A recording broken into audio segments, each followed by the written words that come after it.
Hey everybody, this is Craig Garber. Welcome to Everyone Loves Guitar. I've got a great guest today, a great blues artist, Joanne Shaw Taylor. She's a lot of fun and she's got a great sense of humor. So let's get into this. I want to just quickly thank John Bleischer for hooking us up. John, really appreciate you thinking about me. Thanks very much.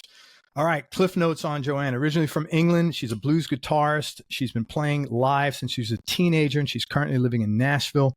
She won Best Female Vocalist at the British Blues Awards twice, as well as Songwriter of the Year.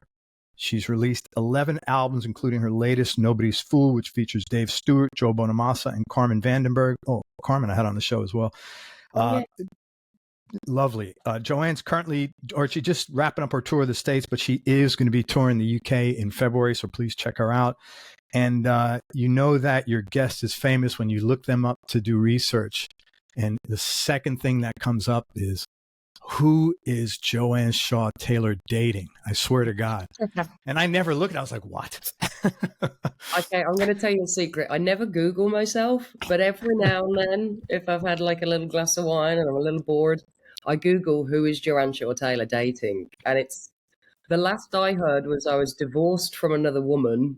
I have 3 children, and I'm assuming she gave birth to them because I've been a bit busy doing other stuff. And I was worth 5 million, and it was like, dude, you can keep the kids, but where's the 5 million? Like, yeah, right. I know. I don't know where it's they funny. get that. Like, it always really, like, who's interested in that? That always like it's probably my like, dad. you know, when you run out of things to Just when like, you run out of things to do, you're like, she doesn't tell me anything. Let me Google. yeah. Anyway, thanks very much for coming on the show. I appreciate it. I'm looking forward to Thanks talking for with you. having me. You're welcome. My pleasure. All right, let's get into this. What were you doing musically before you started working with Dave Stewart when you were 16? Well, it had been pretty quick, to be honest. I mean, I started playing electric when I was 13, gigging around 14 and a half, 15. So within a short space of time, you know, I was out with Dave, which, Wow. you know, 3 years when you're 16 feels like an eternity. But obviously looking back, it was pretty, you know, short window. So yeah, other than that, I was just pretending to go to school and pay attention. That was about how did you get gigs at 14? Like how were you gigging? I was very fortunate that my dad and mom were very supportive in a, all right, she's really applying herself to this, so we should encourage it, but not in a, we want to be show parents kind of way. Yeah. So my dad had some colleagues at work that actually were in a band, and they got me in with them, and then they agreed to be like my backing band, and my dad kind of funded a little demo and, you know, just started handing it out. Unfortunately, a guy called Mike Hamblett picked it up, who ran my local blues club, but also a very well-known, well-established venue in the UK, and started giving me all the regular support slots for the American touring artists, so whether it's Bernard Allison or Bo Diddley or John Hammond Jr. So obviously having that reputation, you know, meant that then other clubs in the UK realised that I was obviously of a pedigree that, you know, kind of could be trusted. Because I think originally my dad said it was pretty hard to pick up the phone and go, hey, can we get a gig? Yeah, the lead guitarist is my 14-year-old daughter. So having Mike's kind of seal of approval kind of moved things along pretty swiftly. That's really cool that they did that. And you were too young to feel intimidated probably by like being around Bo Diddley or any of these, or, you know, any of these big name artists. Yeah, I think there's a certain naivety, isn't there, at that age that, and actually looking back, it was probably more ego. I mean, I've never considered myself an egotistical person, but just in the sense that nothing's ever gone wrong because you're so young, you know, certainly not in my career. I was only 16. So Right. you just assume that everyone wants you there and everything's rosy and, you know, because you don't know otherwise. And in all fairness, most people were really, really sweet and supportive. Thank God. I mean, it's hard to be mean to a 14-year-old girl. But, I was going to say, how can you not be sweet and supportive of like a 14-year-old girl getting on stage playing guitar? I mean, that's pretty ballsy. You know, you got to support that. Yeah, and I mean, you know, I know who you've interviewed previously. You know what kind of a community this is. You know, people are genuinely very close knit and Yeah, supportive. So yeah, it was a wonderful genre to be a part of from a young age, to be honest. that's awesome. Very cool. You told a story. I was doing research on you about how once the Dave Stewart gig ended, you get back home and you're like, okay, now what? Yeah. And I was curious, what did you do and how did you get things up and running again musically? Well, the other thing I should mention is that I'd moved to London when I was 16 for 2 years through the Dave Stewart thing. And when I moved home when I was 18, my parents had moved and not told me. So where they I ended up, where they move? they moved to Northamptonshire. And in all fairness, they probably told me, I just hadn't listened because I was 17 and living in London with friends and hanging out with rock stars. So Right. they moved to a tiny village in the middle of nowhere and I still couldn't drive. So it was a pretty harsh awakening of, the village had a pub that opened at 5 o'clock and a phone box. So it was really kind of from going from touring Europe and living in London to that was kind of humbling. But it was a nice time. I'm glad I did it. I think it did me a lot of good looking back to have that harsh reality of, oh, wait, you're not a child novelty anymore. You got to figure this out. If you're going to do this, you got to figure out how to write songs, how to sing better, getting a whole band together, going out and working a part-time job to fund it. And I'm glad for that experience. Yeah. What was there like a break that came about from that sort of opened the doors again? It was on and off for a few years. Dave was fantastic and he really helped get me in front of other major labels. And I talked to Ireland and they kind of saw me as like a Norah Jones of the blues who just had her massive, breakaway album. And then I talked to BMG or something and they wanted me to be like Avril Lavigne of the blues. And Dave was super supportive and I phoned him and said, Dave, this isn't feeling right to me. I just want to be a blues artist. I feel like I'm being made to be something I'm not. And sweetly, he said, I will be performing with you when they roll me out on stage in a wheelchair and you're headlining Royal Albert Hall. It's like, I don't care what you do as long as, you've got my support. So then after that, it was just a few years of just touring and trying to learn to write songs, really, so I could get enough of a demo together on an album. And the goal was Roof Records, which was the biggest independent label in Europe for blues, and still is, I think. And I had a brain fart. It's the head cold. No, you were talking about what learning to write songs, and what was the thing that got you out of the. The other thing was that Thomas had actually offered me a deal before Dave Stewart did when I was 15, but then Dave came along and it was like, that's a bit too much of a big opportunity to turn down, to be honest. Sure. So yeah, it was just kind of a case of working in a pub, learning to write songs and getting it together to be able to afford to record an album to send to Thomas, and we did, and fortunately I got signed. Was it tough learning how to write songs? No, given our conversation off air, we know what tough is. Tough. Right on. Yeah. That's a great answer. Yeah, that's tough. Nothing's tough. That challenge of, I'm a self-taught guitarist and singer and songwriter, and I think I've always been good at trying to teach myself things, and I'm still like that today. If you like flat pack furniture, I can't follow the directions. Just leave me some tools and I will figure my way around it. So I think I've always enjoyed that challenge, to be honest. Yeah. Okay. Well, you're certainly pretty damn prolific. So whatever you had to do, you did, and in spades. I heard you mention this in an interview as well. You said that you're a blues guitarist, not a blues artist. And as tough as it is, you're always trying to write beyond the conventional 1-4-5 or a blues shuffle. And me personally, I really respect that because it's very hard to do that. Yet at the same time, musically, it does give you a lot more freedom. So as a listener and a fan, I really like that you have that variety as well. I mean, I love good blues guitar, but I love good songs even more. Well, to be honest, it was out of necessity. It wasn't intentional. All my influences on guitar were male. there weren't really any females I could look at and go, that's what I want to be. There was Bonnie Raitt, but she played slide and I don't. You know, and at that time, other female artists, Sheryl Crow, you know, she was mentioned in guitar polls. There just weren't that many, other than Jennifer Batten, who didn't sing. There weren't that many female players. So when it came time to learn to sing, you know, guitar's a male-dominated instrument, but it's a gender-neutral instrument. I can hack away at trying to sound like Albert Collins or Kenny Wayne Shepherd, and if I can't do it, it's not because I'm a female.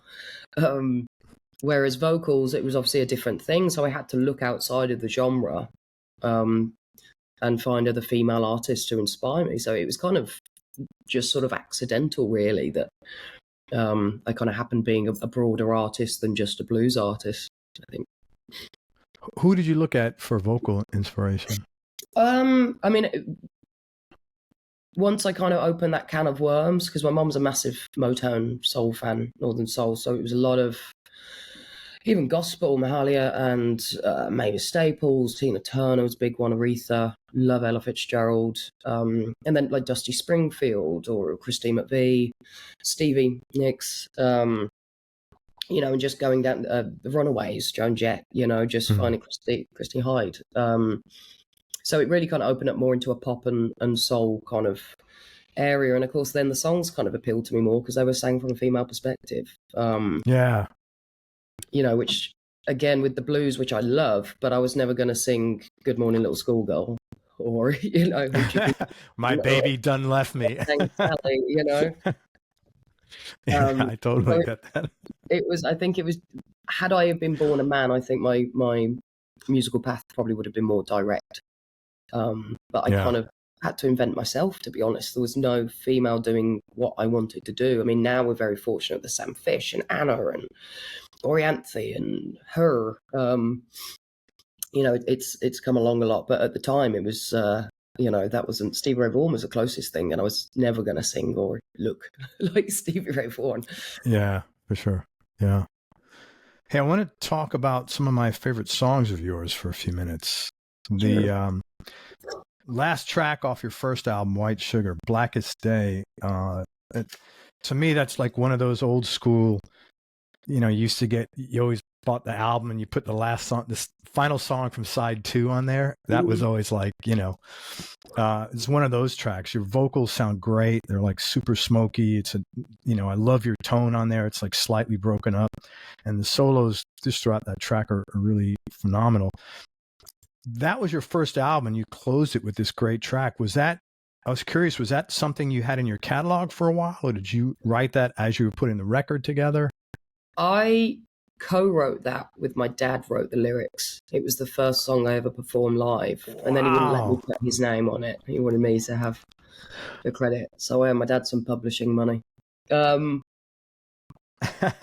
must have been really cool though, right? And that song with your dad. Yeah, that and Time Has Come, he helped me write that. Those were the first 2 that I had in my set. And so both of them now, particularly Blackest Day, because it became such an anthem, it's kind of hard for me to perform it, because it's also interesting that people ask me why I don't play a Strat, and it's because I studied Stevie Ray Vaughan so much when I was 13 that no matter how far I progressed, when you put a Strat in my hands, I revert back to being a 13-year-old that can barely play, that's copying Stevie Ray Vaughan. And it's kind of the same for me with Blackest Day, that I can't approach it now in a fresh way. I'm sure I will eventually, maybe when I'm sort of 50, 60, it would be kind of nice to go back to it. But it's kind of a strange one for me.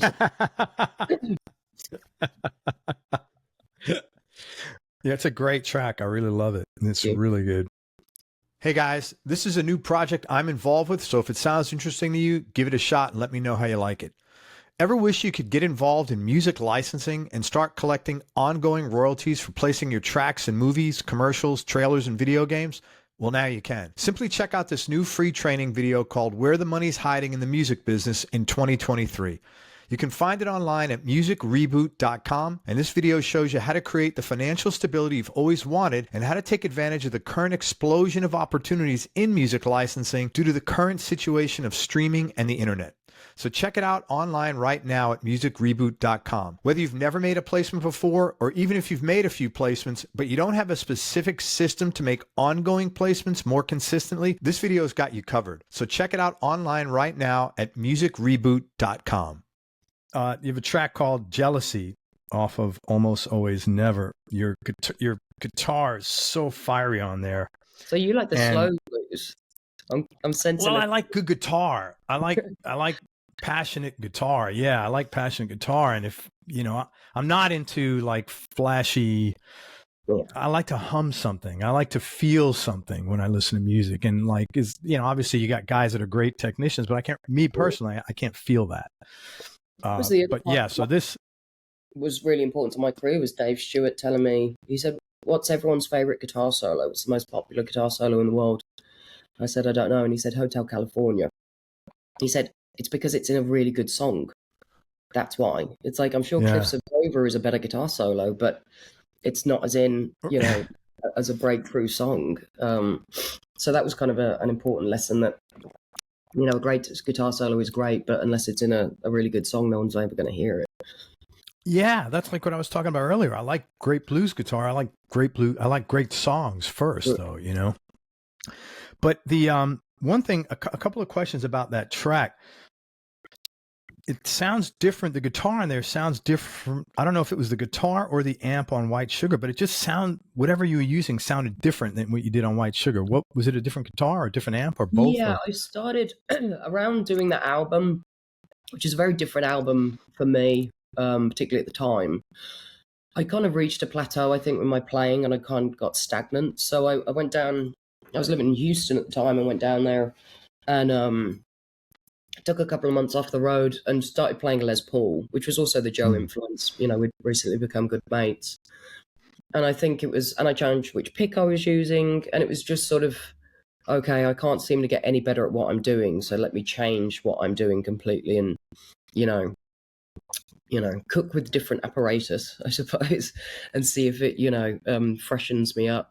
So yeah, for that album, I was predominantly using a Les Paul, and I can't remember what amp we were using. I think it was the Producers. I think it was an old Silvertone, I want to say.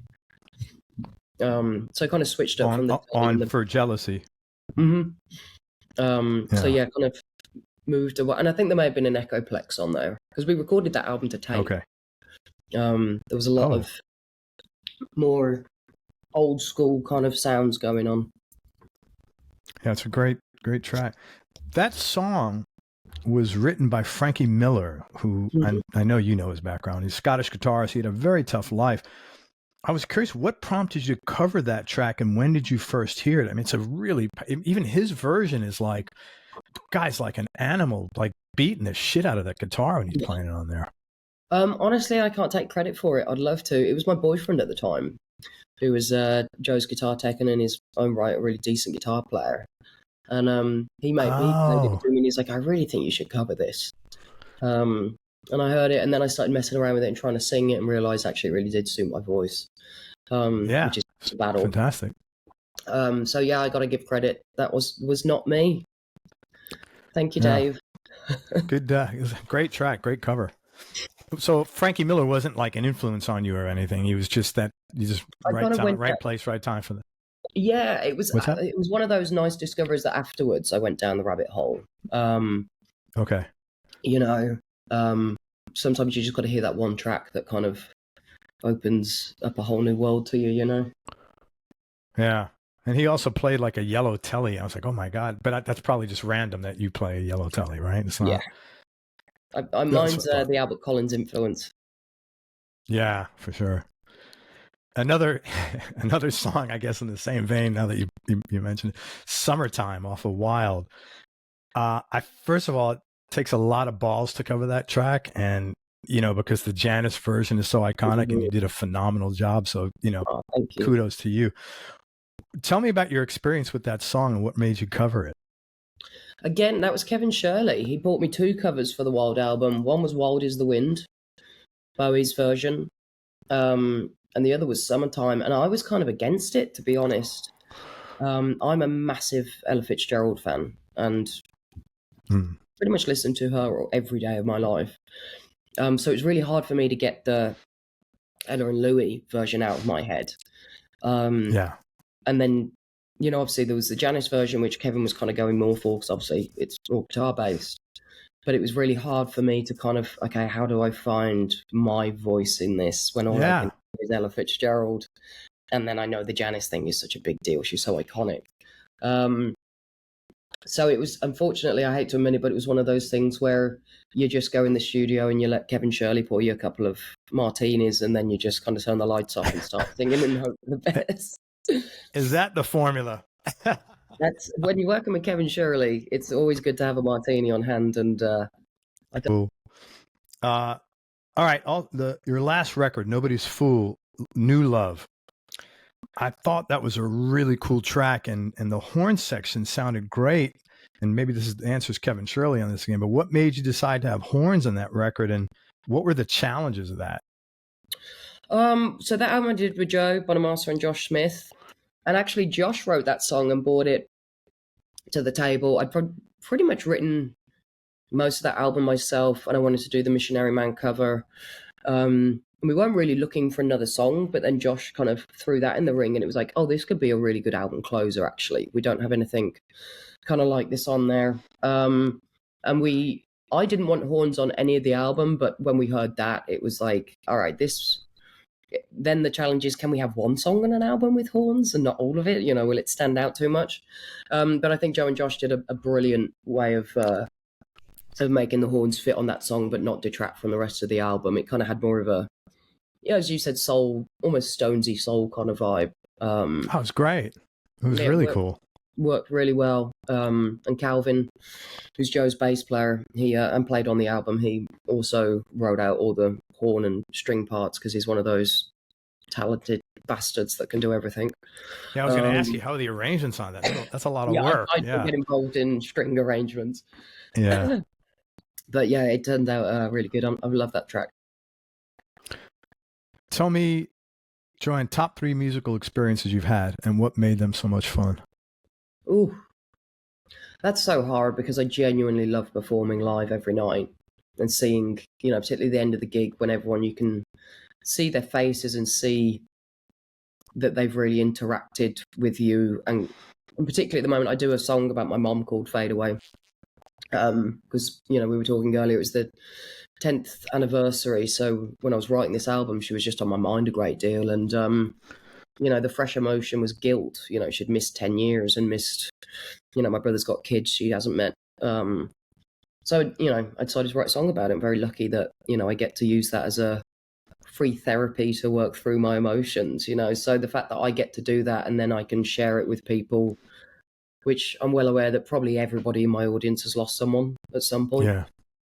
But they don't have that benefit of being able to process it through a song. So, when the lights go up and you can see people's faces and you can genuinely see they appreciate you and have listened to what you're singing and feel a little bit of, connection to you, is a really lovely thing. So, it's hard to pick a few. And also I've just been blessed. I met BB King, when I was 15 and 16. What was that like?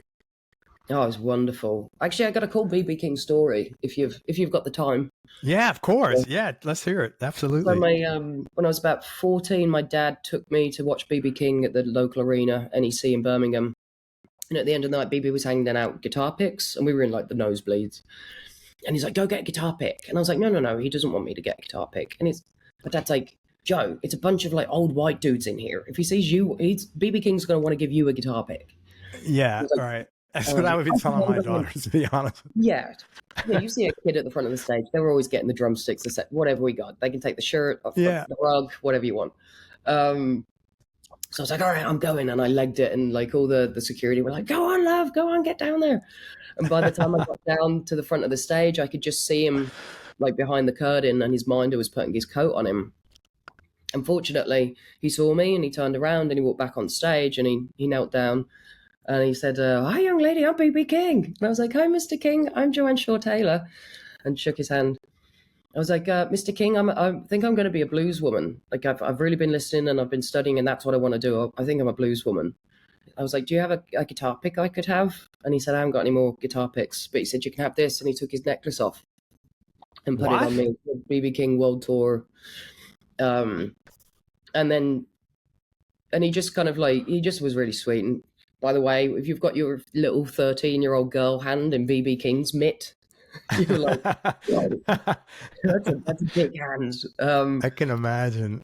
And then, 18 months later, I was opening up for him in Switzerland, and did you get to talk to him and say, hey, me and my mom and dad, they came with me because obviously I was very young, and they were standing backstage. I remember my mom was pretty nervous, and I think my dad was hiding it better. But he just walked in the room with his minders and just went, "Hi, everybody, I'm BB King." And we went, "Hi, Mr. King." He was just this big presence, I mean, when he passed away, it was kind of the end of those sort of artists like your Louis Armstrongs and, know, people that are the persona they put out there. Yeah.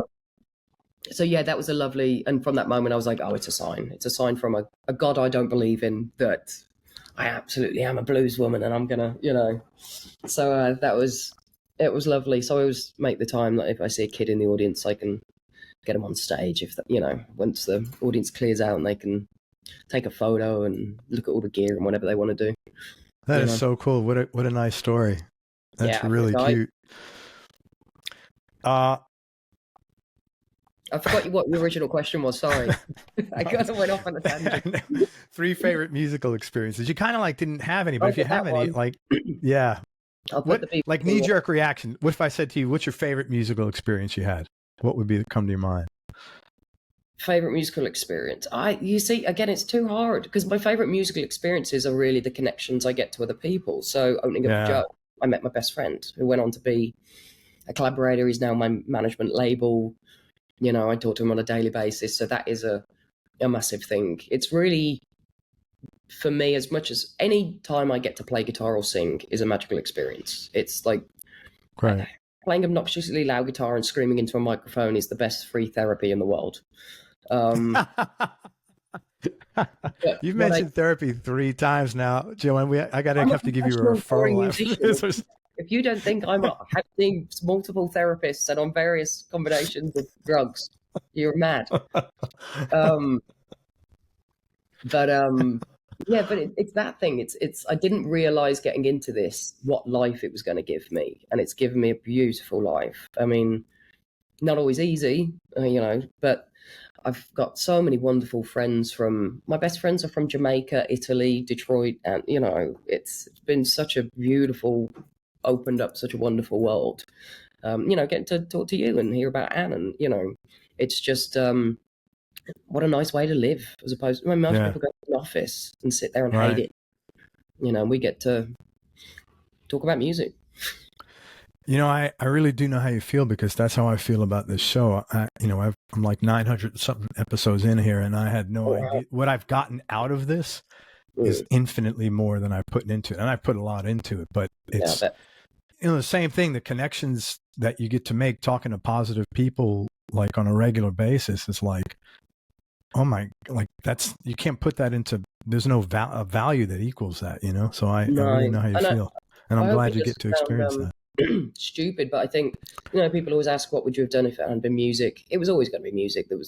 That was decided, and I was pretty headstrong about it. But if I hadn't got that bug, sliding doors, I think I would have had to have done something in like a social care situation. I think I'm the sort of person that gets a purpose from being able to help other people. It's that thing that there's no such thing as charity, because it makes you feel so good about yourself. But that's the lovely thing about music is, getting to meet different people and, hopefully have a little bit of a positive effect, I suppose.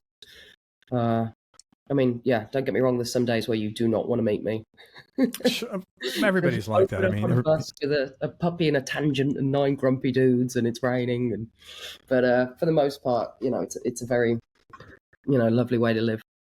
Yeah, and I hope you get to do that for the rest of your life. That's really nice to hear. So I kind of talked to you about this early when I first heard your speaking voice. I said, man, you sound like you're from 5 different places in England. It's horrible, my speaking voice. I hate it. It's so nasally. No, it's not. It's not. It's fine. Your speaking voice is great, but I was just trying to peg your accent. But then I found out you moved to Detroit when you were 20, and I was just curious, what prompted that move and why Detroit? That'd be like me moving to England and moving to Dunstable.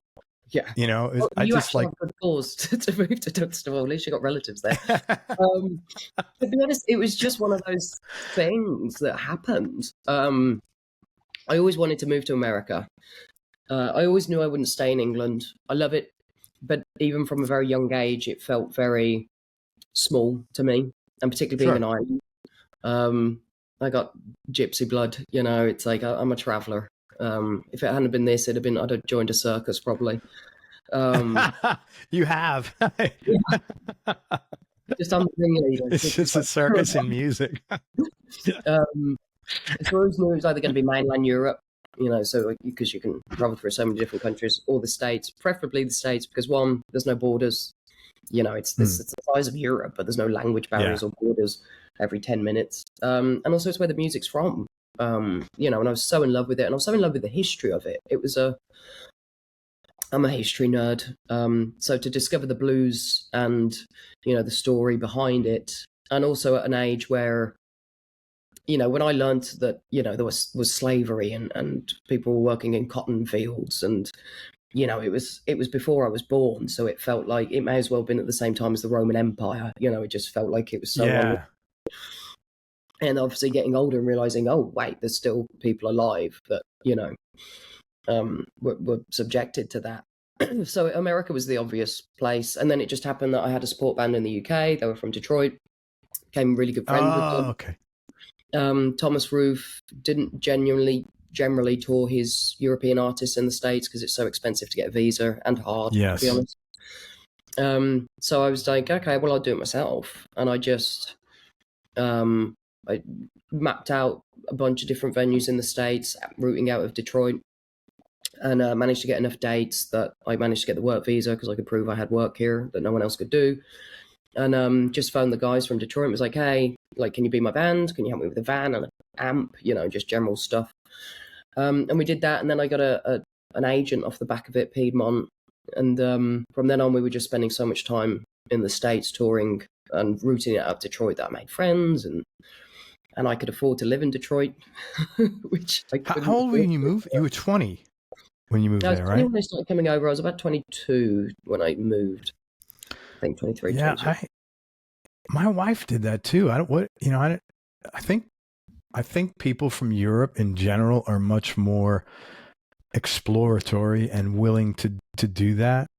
Oh yeah, you know, it's because it's a big thing, you know. Well, when you grow up in a country where you're 40 minutes away from Amsterdam, which is a completely different part of the world, different language, and then you're still only, you know, an hour train ride from Paris, which is again a completely different. You know, if you imagine you go from Detroit to Cleveland, and the language changes 3 times, and the landscape, and you know, you tend to be a bit more used to it, I suppose. More adventurous. It's not as big a deal. Yeah, I don't want to say open-minded, but I think when you're just exposed to so many different cultures, you know. No, I think open-minded is fair. I think because you are more open-minded. You go in the same distance, and you're, oh my God, totally different than I left home an hour ago. Yeah, that doesn't happen here in the States. Yeah, the only place you've really got here is New Orleans. That feels very much like a different kind of country, really. But yeah, I mean, it's you know, you can travel from New York to Seattle, and that's a long ass distance, even by plane, and it's a very similar place. yeah. I don't know. Have you ever been to the Bronx? It's a different country.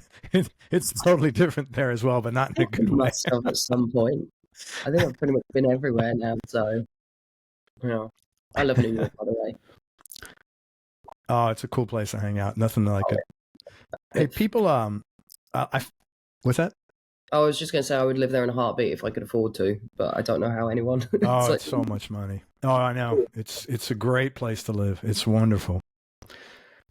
People are often attracted to the blues because they have a source of pain or emotions that blues helps heal. To whatever extent you're comfortable with, in anything in particular, you're healing through playing blues. Everything, you know. I mean, you asked earlier how I found it, you know, when I taught myself to write songs, and I was doing pretty good with writing music, and I really struggled with lyrics. You know, I was like 20. I hadn't really done that much. And the first song I completed was Going Home, which is the first song on White Sugar. And I had a friend at school when I was 12 that committed suicide. She hanged herself over the Easter holidays. And, you know, just imagine at that age, that's a big thing to go through. But also, you know, as I got older, you know, and I was becoming an adult, you know, I still look back on her and she's still a 12-year-old girl to me, you know, and even today, I'm a nearly 40-year-old woman and she's still a little girl. So I realized she didn't leave a note. None of us really knew what the situation was. So I thought, well, why don't I write lyrics as if it's a suicide note and kind of imagine what I would want to say. And it's tell my mother she'll be on my mind, tell my lover not to wait this time, tell my father and my brother too that I'm sorry for what I'm going to do. And it continues. And I realized that writing that suicide note, because, you know, we never got one from her, kind of helped me close that door of how she, you know, why she did it, what she might have been thinking. So I think that's been the thing for me, is it's really helped. As you say, it doesn't always have to come from pain. It can be happy things too. And there's a lot of joy in dealing with and closing the door on painful chapters. You know, that's very therapeutic. Oh, hell yeah. So I think for me, it's always been, I've always tried to write from a personal point of view. And, you know, it's my job is to make the audience feel something. And if I'm singing about things that I don't feel, I'm not going to be able to do that. You know, I'm not a good enough actress to fake my way through that. So, you know, I think, yeah, you can write from pain and get something out of it that, you know, a lot of people have told me their sons commit suicide or something, and that was the song that, you know, really helped them. So I think you can, I think you can create art out of pain and have it be a positive thing. Yeah. My brother committed suicide, and it's like a big, it's always like it's such a big question mark sort of thing when you know someone who did that. It's like, what? Yeah, well, you know, don't have to tell you. Was it that bad? You know, all the things run through your mind. Was it a plea for help? What did we miss? You know? Yeah, right. But, you know, unfortunately, I think at the end of the day, when someone's that unhappy, you know, it's a mental illness. Yeah, it's mental illness for sure. Yeah. And like any illness, that was pretty. You don't treat it. Yeah, it gets you. Wow, that was pretty heavy with Welcome to Joanne Shaw Taylor on a day before Thanksgiving. Sorry. No, you're awesome. Let me tell you. What's terrifying to me is when I ask them that question and then they're like, "Oh, nothing." That I can't do anything with, you know. Yeah, if you haven't been through something, either you're lying or you're just an idiot that didn't realize. Yes, thank you. Tell me something that you thought would be difficult to do, but in reality turned out to be much easier. Be myself. I really struggled, to be honest. COVID was a blessing in disguise for me, and I feel terrible saying that because I know millions of people died, and you know. But what I mean is, let me tell you, about 500 musicians have told me the same thing. So if it makes you feel any better, that COVID was a blessing to them. Yeah, I think there was a lot of people that made them take stock and just stop. You know, and do I really need to go to work every day when I could do virtual and spend more time with my kids at night? You know, and little things like that. But I was completely burned out, if I'm honest. I just hadn't stopped since I was 20, and I was doing a lot of it myself. You know, I was managing myself. I was TMing. I was driving the van. I was booking the gigs. And then when I wasn't doing that, you know, as I've spoken with you, I was flying home to take my mom to chemo and make sure I was getting in as much time as possible with her in case the worst happened. Yeah. And then I was in New Zealand, and we suddenly got the news like, hey, this has gone south really quickly, and, you know, you got like 2 weeks. So I had to get back from New Zealand and see her through that and help her understand, you know, that was the end. And then it was the funeral. And then 3 days after the funeral, I went back out on the road, and I didn't stop for 6 years. And thank God I was with Sony at the time, and they were fantastic. I'd also had a really bad manager that was sort of taking advantage, and I was not in a good position. But then I got with Sony, and they were great. They were really big mental health experts for particularly touring musicians. You know, they understood that that's not a normal way to live, to be isolated from friends and family. So they came forward and said, look, next year we want you to take 6 months off. You're not Joanne Shaw Taylor, you're just Joe Taylor. You stay home, do whatever you want. You know, that's it. And then 2 weeks later, COVID hit. And I'm home for 2 years, you know, sleeping in the same bed and going for a nice long walk every day. And it just made me realize how lucky I am to do this and how thankful I am that I have it in my life, and most people don't get, you know, that. I've forgotten what your original question was, by the way. The original question was something that you thought would be difficult to do, but in reality turned out to be much easier. And you said being myself. Tell me. So I realized what was hard about being yourself. I hated performing, if I'm honest. I loved it, but I think from doing it from such a young age, because I had a lot of time through COVID to think about this, from doing it from such a young age, and all the audience were predominantly much older men. And, you know, at that age, the only men I'd met were authority figures. They're either members of my family or teachers. So to have grown men coming up and telling me, like, oh, you were really good, but have you tried, you were playing a bit too fast. And it just always felt like negative feedback, which it wasn't. It was people trying to be nice. But when you're that young, it was just a very strange situation to be in. So I think I started to close off a bit. And every time I was on stage, I just felt like, oh, they don't like me. They hate it. They don't think I'm a good enough guitarist. They don't think I'm talking to them enough. And just so much self-doubt.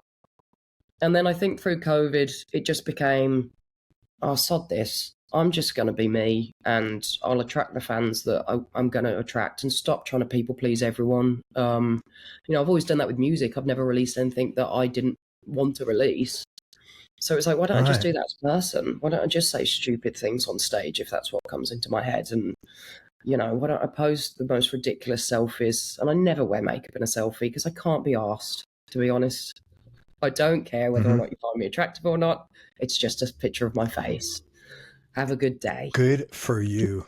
Yeah, so right. And it's none of your business. The way I look at it, it's none of my business how you feel about me. That is not my problem, not my business. And particularly, I mean, that ties in as well as being a female in a male-dominated industry. I mean, you know. Yeah. Someone even today put online that stop making faces, you look stupid. I just went, shut up, Brian. Wow. Who has time? I don't. Who has time for this? Why do I care what your face looks like? It's not my face. I don't have to wear it. You know? I mean, it's just blows. So what allowed you to come to that realization, like to give less shits? Because I got to tell you, that's a very common thing, especially for musicians. And most people don't come to that realization till they're 20 years older or 15 years older. I mean, so pat yourself on the back. 30s is much nicer than 20s, but also my 20s were very stressful. I think it's a combination of stuff. I mean, I think one, it's from being from a good foundation. You know, I'm very blessed that I had two parents that love me unconditionally, and just, you know, and the older you get, you realize, sadly, a lot of people don't get that, you know. And also just knowing I'm a nice person. I'm not perfect. You know, my favorite swear word is the C word, which is unthinkable for a woman from England. You know? That's the only word my wife gets upset when I say. Oh, it was my mom's favorite. She always said, if you're going to swear, do it properly. I was like, oh, yeah, I agree. Come on, show me what you got. Yeah, absolutely. You know, I'm by no means perfect, but my heart's in the right place, and, you know, I'm doing my best out here like anyone else. So, yeah. And then I think also being a female and being constantly told how you should look, and everyone's got an opinion of what you're wearing on stage. And it's, I just realized, one, I come from a good place of good intentions. And two, I like the fact that, you know what, I'm going to say it, because I'm saying it for that girl that's coming up that was me, that was too shy and scared to put a foot wrong. It's like, honey, tell him you're not dressed sexy because you're not trying to attract anyone. No one's trying to sell you anything, George. She's just wearing it because it makes her feel, you know, that kind of stuff. It's like, sorry. Good for you. They're not going to tell him. I'll tell them. Good for you. I'm really happy that, I mean, honestly, that's great, because people don't come to that conclusion until much later in life, men and women. Yeah. Good for you. That's awesome. What were some low points or dark periods you've had to deal with, and how'd you get through them? I mean, the one thing that was, I mean, obviously there was the mom thing. That was a massive thing for me. We were exceptionally close. you know, losing the person that's most important to you in life is, you know, understand that life's never going to be as good as it was before, you know. But, you know, people go through that. You just have to get through it and be kind to yourself. I think the harder thing was combining that with how difficult this industry was, actually. And it was, I mean, I was pretty much broke till 3 years ago, like struggling to pay rent. I mean, there were some days where I didn't have enough in my bank account to buy milk, you know, for a cup of tea. And it's that financial stress, and you kind of think, oh, I've put all my eggs in one basket here. You know, I've been a professional musician since I was 16, other than being an old bartender. I've got nothing else to do in here. I got nothing else. Yeah. That's great. Pint, and I An old barmaid. sing you a song, yeah. And I'd be brilliant at it. Is that like does every like young British woman with a good personality do that? 'Cause again, my wife was a barmaid in Dunstable for a I long. loved bars. I love and pubs, and I loved being that woman where Jerry would walk in, and you knew Jerry was 65 years old, and he sat in the same chair at bar stall every day, and he would wait till you were free to pour his drink, because he knew that he wanted exactly 5 ice cubes, the lemon on one side, the lime on the other, double gin, splash of tonic, you know, things like that. I love that. That's great. So yeah, I think that's yeah, it's a comely wench trait. A rite of passage. Yeah. Hey, which of your personality traits do you feel have most contributed to your success? And when I say success, I don't mean just musical, you know, career. I mean your success as a human being. I think my sense of humor. I think. Yeah. Yeah, if you can turn anything into something funny, it's just going to help you so much in life, and it's going to make life so much more enjoyable. You know. I agree with you there. Yeah. I agree. Hard to cry when you're laughing. Let's switch gears for a minute. I want to talk about gear. What is your go-to guitar right now, and what other 2 guitars would round out your top 3? Same as it's ever been. I'm not a big collector of guitars. I leave that to Joseph, and then I just borrow his. I've got my main guitar is a 1966 Esquire that has been modified. It's got a humbucker at the neck. He's called Junior. And I use that pretty much predominantly for all gigs and albums. My other guitar favorite is a Les Paul Custom. I think it's 2009. And then after that, I've got a Telecaster, which I inherited from Dave Stewart, which is it's a bit of a Frankenstein. It's a vintage maple Fender neck, I think 50s, but then it's a Warmoth body, and again humbucker. And how'd you get in the habit of putting the humbucker in the neck? I don't know, because particularly as I never use a humbucker. I only ever use the bridge pickup. Really? Les Paul, yeah, and I never change pickups, just bridge the whole way for me, rhythm and lead. The reason it was put in the Esquire was I was working in a guitar shop in Birmingham, England when I was 15. And between that and gigs, I'd managed to save up enough money. I wanted a proper guitar, you know, I had like a Mexican Tele or something. Mexican Strat, actually. And my nan, bless her, saw how hard I was working and said, look, whatever you save up, I'll match. And that'll be your Christmas present. Oh, that's so cool. Yeah, so I got together about $1,400 between the two of us. Pounds, rather. And me and my dad went down, took the train to London. There was a street called Denmark Street, which had Denmark Street, yeah. guitar shops on. We went to Andy's, which isn't there anymore, sadly. And yeah, I just fell in love with that guitar. But the previous owner had attacked it with a knife at the so I had a guitar. Is that a thing over there? I don't know if he'd been drinking or I don't know. Maybe his girlfriend did it. I don't know. She was angry with him or something. So yeah, my guitar tech at the time was like, look, why don't I just dig this out and put a humbucker in it? And then, you know, you've got more options and it's more versatile. It's not going to decrease the value of the guitar. It's already ruined, you know. Right. So I did, and then, I mean, it looks great because it looks like the, that's my other favourite guitar, Albert Collins' signature model. Joe bought it for me. So yeah. How is that different? How is that guitar modified different for Albert? I don't know. What, the Albert Collins signature model? Yeah. I don't know. Anything like overt or? Not really. It comes with I mean, it's a pretty stock, you know, telly with a humbucker at the neck, really. But it's got the nice maple neck. Comes with the. I don't think he actually really had any particular modifications on his guitar. I think the bizarre thing with Albert was obviously the tuning and the capo and the technique. Yeah. But yeah, I always wanted an Albert Collins signature model. That was my dream guitar. And very cool. I saw him. God, I saw him Albert? years ago. Like, yeah, I saw him. God, it had to be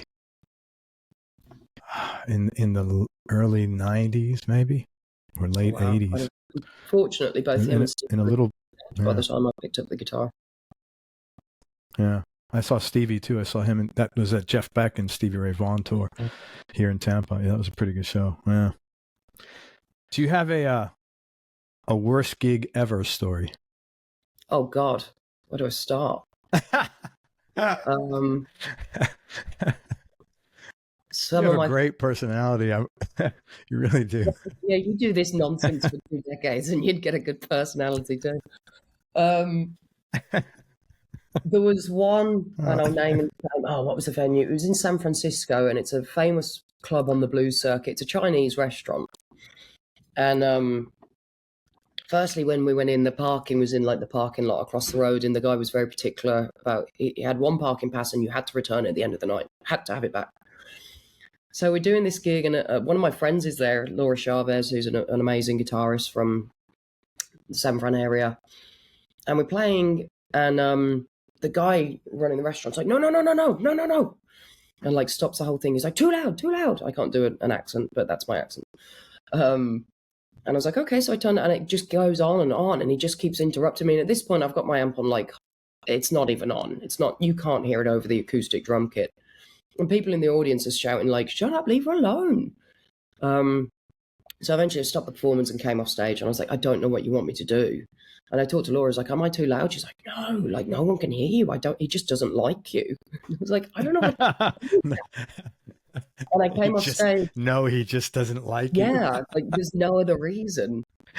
And he said, maybe it's because most guitar players play like da da da da da, and you play like da da da da da da da. And I was like, oh yeah, could be. And like coming through it, and it was very hostile. And so at the end of the night, I stole the parking pass because I was a bit good for you. And he was absolutely livid, and he was emailing my agent and was like, have you got the parking pass? I'm like, no. And I started every time we crossed the board, I'd take a photo with the parking pass, like, welcome to Ohio. And then oh my God, that's great. My agent was like, Joanne, you've had your fun. Send it back. I was like, okay. So you should tag. You should tag him on the. You should have posted it and then tagged him. It's Mr. Something, Mr. Chang's, maybe. I know the place you're talking about because I've had other artists come in and talk about it. I can't think of the name, but I have had people come in, and the guy is very particular. They've all said that. Other than that, funny. I mean, there's been some strange ones. I mean, I'll probably write a book eventually. You should. But usually it's usually promoters or something being just odd, or, you know, like we had an in-house sound guy the other day that after sound check decided to go on stage and change all the monitors to how we wanted them. And I'm like, what's the point of us sound checking? After sound check, he did that? But, yeah, by and large, the audience is always pretty cool, to be honest. It's usually some idiot behind the scenes making your day difficult. Tell me your top 3 Desert Island discs in no particular order, and just for this minute, because obviously that changes a lot. Ella Fitzgerald with Louis, Songs for Lovers.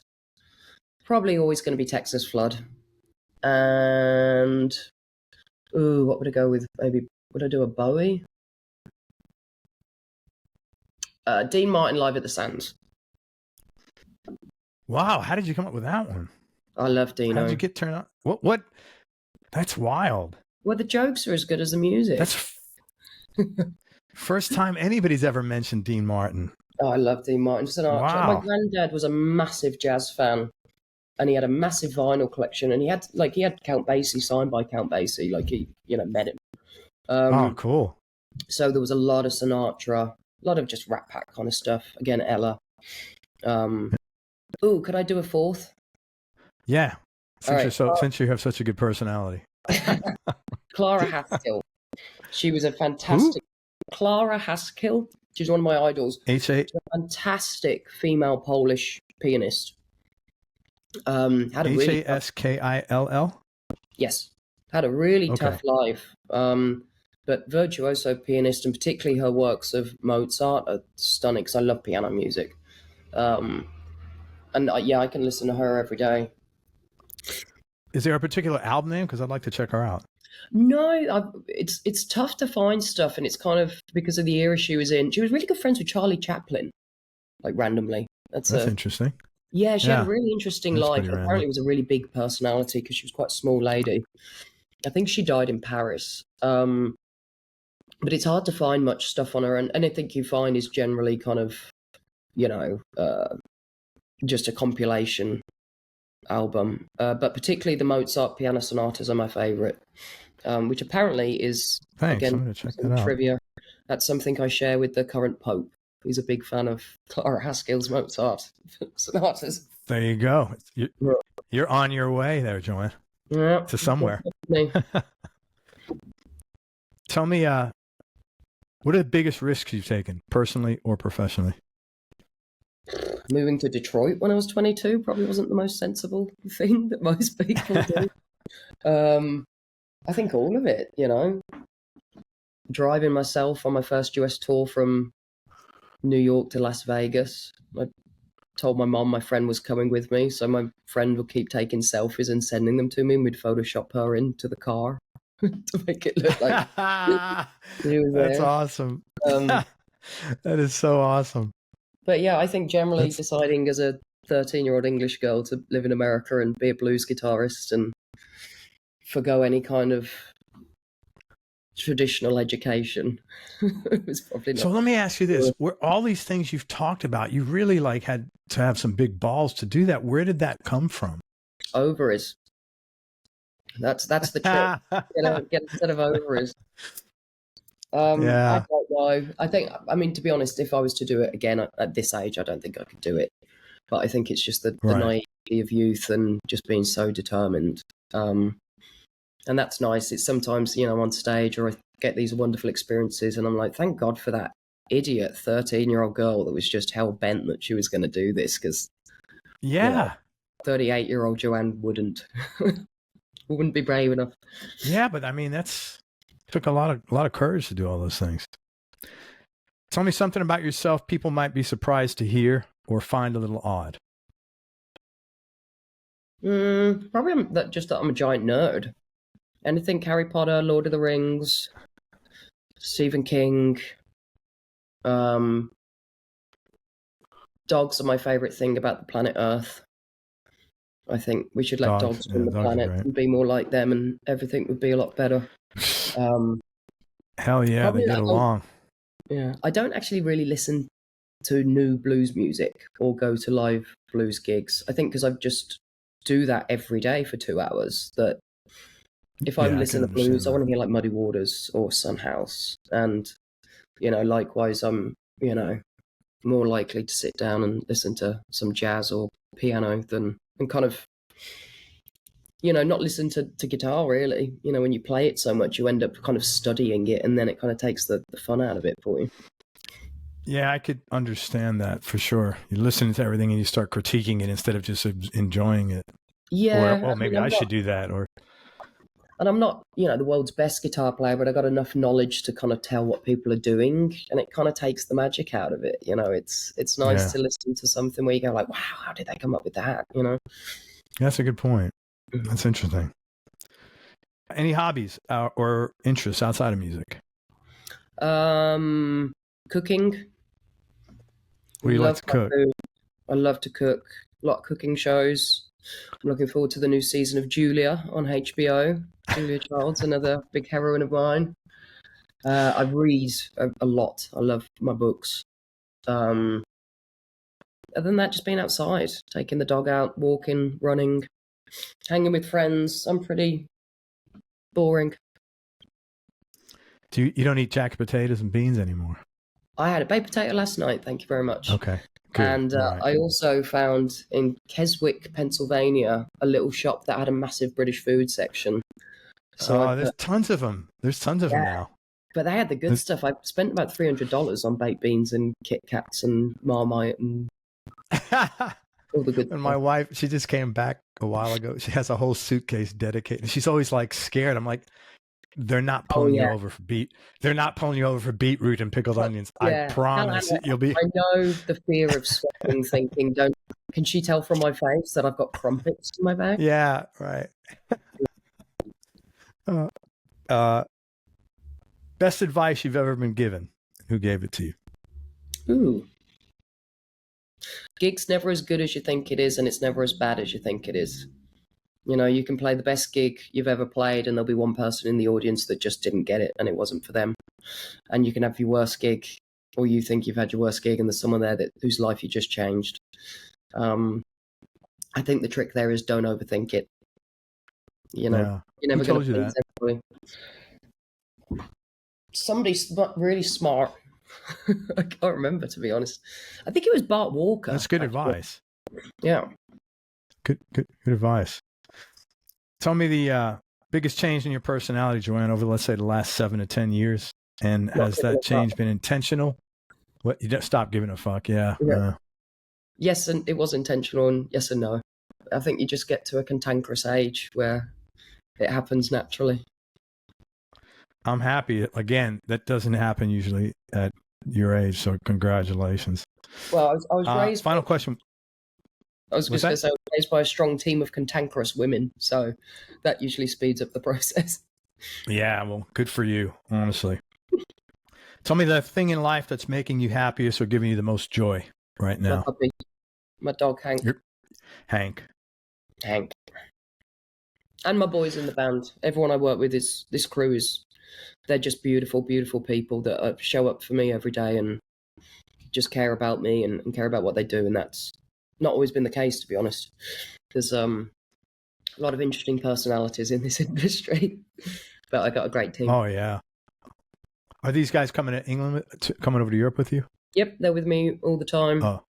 And I think one of them's even going to fly to Nashville with me to help me bring Hank over because I'm that's awesome. Having his first international flight. Should be fine. Any final words of wisdom? You do you. No one else is going to do it. Awesome. Hey, listen, let me tell people what you got going on. First of all, thank you very much for your time. I really appreciate it. You're a great sport, honestly. And are you going to be coming down to Florida anytime soon? We were just there. So yeah, probably in the spring. I know we're working on US dates for next year at the moment, but hopefully. Awesome. I am going to Harry Potter World for my birthday, if that counts. In Disney? Love it. Well, have a good time there. You'll have to save up. Apparently, from what I've read, it's like a fortune. You know, I haven't been at Disney a while because my kids are older. It's like like $5,000 to go there for 3 days or something like that. Oh yeah. Well, I got friends who live there, so I can stay. But I do the whole. I'm not there to mess around. I'm doing both parks. I'm doing the fast track passes. You know, sorry to any kid that gets in my way. I'm coming. I was just thinking that. I could see you just like throwing some kid out here. My Hufflepuff robes. Hey, let me tell people what you got going on. First of all, Joanne's got a bunch of new singles coming out, and they're all really cool. Black Magic, Sweet Little Lies, and there's one more that I don't know the name of. I apologize. We've done Black Magic is there one more? And Wild Love just came out. Wild Love. Okay, great. Please check those out. They are available everywhere. Also, she will be, as I mentioned, touring Europe starting UK dates starting in February, and you can go to joanneshawtaylor.com to find that. It's Joanne with an E, Joanne. Were you always like 3 names? Yeah, Shaw's actually my middle name. Oh, it is? Yeah, it's not hyphenated. I'm not posh. Oh. Yeah, it was my mother's maiden name, Karen Shaw. I like people that go out of their way. Sorry to cut you off, but I love people that go out of their way to make sure that you know I'm not posh. You're my kind of person.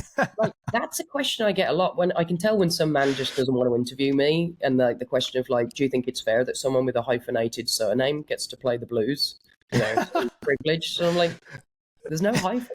How would that get? again, how does that get in someone's head to even think of that as a question? Some people are just miserable and they want to make you miserable. Oh my But no, God. it was my mother's maiden name, and it's a Scottish tradition because her side of the family was Scottish, that the daughter takes the mother's maiden name as a middle name. That's so cool. I didn't realize that was that's your middle name. That's very cool. Joanne Taylor, but middle name is Shaw. That's awesome. Very cool. So Joanne Shaw Taylor, go there and also follow Joanne on socials, Instagram and Facebook. She's not on Twitter, or X, formerly known as Twitter. What else? What else can we promote? You've been wonderful. I want to make you some money. Yeah, let's get rich. Just send her money. Just, you have a credit card, just send it to her on her. Yeah, Venmo. Joanne Shaw Taylor needs money. That's it. So, yeah, that's it. Just the gigs, the music. If you want to follow me on Instagram, there's loads of pictures of me and my dog. It's literally all I post about because I'm lazy. And awesome. Yeah. No, that's appropriate. I can't stand, what are you gonna, like, I'm on there, I just want to look at animals and shit. Like, when people start railing on politics and shit, I completely disconnect. I have no interest in ever. Very politically motivated, unless it's like a cultural thing of like, I'll call someone out on. Recently, I put up a post about being constantly called a female guitar player. It's like, I'm not a female. I'm just a female that plays guitar. I'm a guitarist. Yeah. You don't say it's female weird that people, or Yeah. Very weird that people think about that shit. So yeah, occasionally I have my little self-righteous rant, but it's my page, so I can. You can, and you deserve to.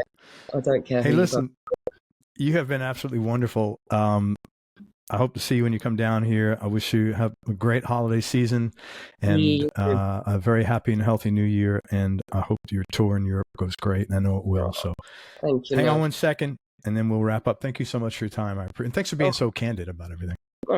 You're welcome. Thanks for being cool and not boring. Hey, I'm not posh. Everybody, thank you so much for listening. If you enjoyed this, please share it on your socials. We appreciate your time. We appreciate you listening. Thanks very much to Joanne Shaw Taylor. Please check out her new singles.